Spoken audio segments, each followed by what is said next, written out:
It's been confirmed today by Jez Corden at Windows Central that there is a new gen handheld Xbox that could be releasing later this year. With the way that the Xbox hardware ecosystem has been handled the last few years, I mean, this is something that they desperately need. A reason to go out and purchase it outside of a classic console standpoint. We've seen that the basic console kind of market is definitely a monopoly by Sony. They hold the majority. The last figure we got for the Xbox Series X and S, which is still estimated, was around 30 million, with the PS5 being 75 million. So let's break it down on what Xbox is trying to push to us here. They have the Xbox Series X, the most powerful console outside of the PS5 Pro. They have the Xbox Series S, which is the most affordable. They have the PC gaming market, kind of at a pretty big growth pace right now with Xbox Game Pass or PC Game Pass and the Microsoft Store, and now they're also pushing towards a next generation Xbox console in 2027, which is a completely different discussion. But we also have the Xbox Handheld that could be releasing later this year, beside the Nintendo Switch 2, which I find something that's probably going to be a really unique challenge for Xbox.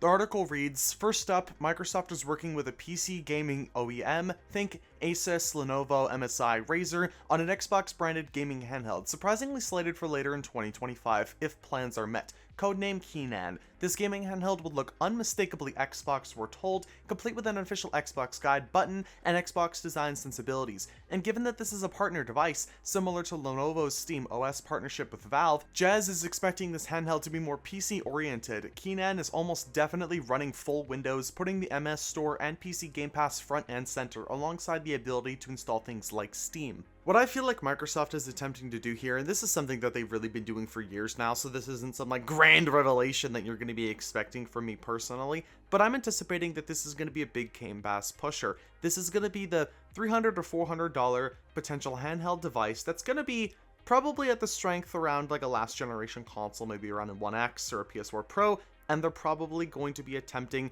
to really push PC Game Pass on this service. They're going to be wanting, hey look, you go and buy our handheld, we might even bundle in Game Pass, right? You'll have access to hundreds of games, cloud streaming, you'll have native experiences that we're going to be making for you as well, because they also have the Xbox Series S, which is already their lower tier console, so I'm sure developers would probably not have much issue actually just making native ports of their current games, or just making Xbox Series S ports, kind of downscaling them, or if all else fails, just do cloud streaming. This device will likely serve, at least in part, as a research experience for Microsoft. Jez expects the handheld will test new Windows 11 device-aware capabilities while reducing third-party OEM bloatware that are typical of devices like the Lenovo Legion Go and the Asus ROG Ally.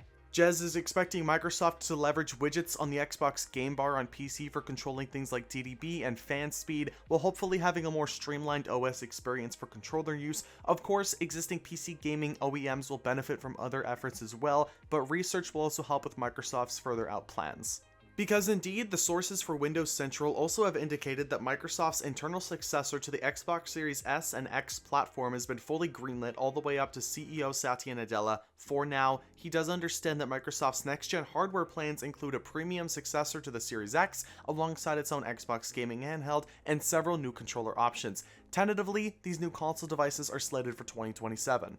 But like, let's talk about that for 1 second. That's kind of crazy though. Like, the PS4 and Xbox One came out in 2013, and between 2013 and 2020, that felt like the longest wait ever. Dude, we're almost in 2027. It's almost been 7 years. How is this generation like 60 to 70% of the way done? It feels like it's been 3 out of the potential 7 years. For me, at least, with the way that these consoles are still selling, especially the PlayStation 5, I honestly don't believe we should have next generation hardware until like 2030, because the PS5 hasn't even broken 80 million yet. It probably won't break 100 million, maybe until like mid 2026. So I doubt it even outsell the PS4.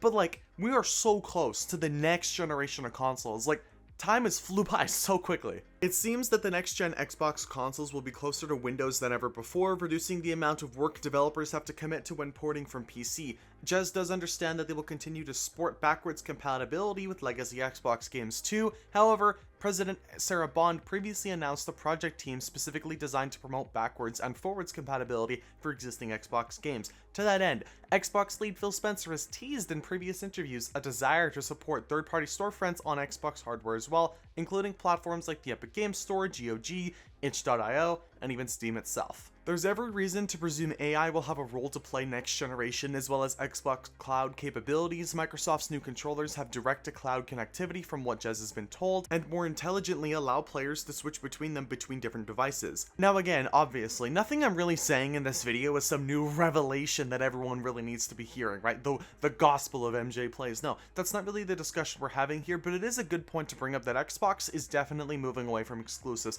And now, obviously, like, no shit, right? But like, they're really moving away from that. Getting platforms like the Epic Games Store on console, like Steam on console, of course. Steam has the Steam Deck. They have their own versions of like other handheld devices. Right now, the Epic Games Store has nothing outside of the PC storefront. They're relying 100% on PC. But expanding to console would be a good business move for them, and it would be a good business move for Xbox as well, because there's no console right now that has access to the Epic Games Store. There's no console that would have access to free games as long as you have an Epic Games account. That sounds pretty cool, at least in my opinion. Now, it actually is interesting to see how they would actually implement these storefronts on a next generation Xbox console. Now, at least in my opinion, that's a completely different topic for a different day, and I will probably make a video about that in future, but it is cool to take a look at how Xbox is still doing hardware, and I'm happy that they're doing hardware. Even though I've moved full PC, I've jumped ship entirely, maybe an Xbox handheld would be a pretty cool device to have, I'm not gonna lie. Like, if the pricing isn't disgustingly high, I would actually be interested in purchasing that. I think it would actually be really cool.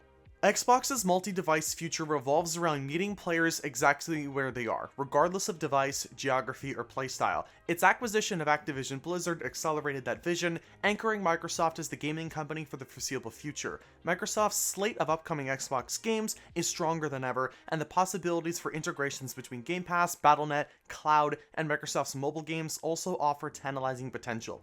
Microsoft's strategy has de-emphasized its own Xbox console audience as the main growth vector. However, which has put stressors on the brand, Jez has argued in previous editorials that Microsoft needs to bring its own core audience along for the ride, rather than leaving them behind, and its hardware plans seem to be doing exactly that. Yes, that is true. They're still doing handheld devices, which sounds pretty cool. They're going to be the last kind of big number 3 out of the big 3, Nintendo, Sony, Microsoft, that are actually making a handheld, because Sony's doing the PS Portal, which, completely different video if you needed to hear my opinion on that. Nintendo, obviously, they live and breathe on handheld devices, and Xbox attempting to make some sort of handheld device just sounds cool. Now, I feel like with an Xbox handheld, this is an area where they could really hit PlayStation. Now, obviously, the Nintendo Switch is going to be the king of handhelds. It's probably going to be outselling the Steam Deck. The second Nintendo Switch will outsell the Steam Deck probably within the first few months, mainly because it's Nintendo. They're going to outsell everything,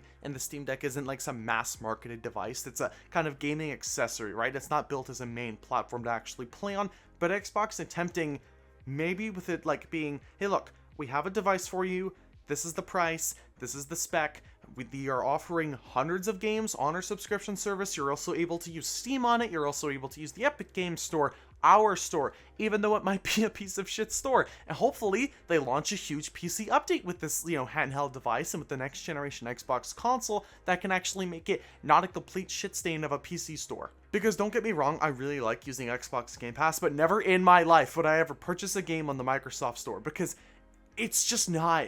It's not there for me. Like, as a Game Pass app, it's fantastic. But I would never recommend, unless like there's some sale that you cannot miss, I would never recommend buying a game on the Xbox Game Store. Now, one thing I want to talk about before we end it off, I feel like it's also an interesting conversation to have, that if Microsoft is attempting to have a handheld device, and obviously the main competitor is going to be Nintendo Switch. It's going to be the Nintendo Switch 2, both hardware, platforms are going to be releasing possibly this year. Obviously the Nintendo Switch will, and then obviously the Xbox, hopefully handheld, will release like Christmas time, more likely than not.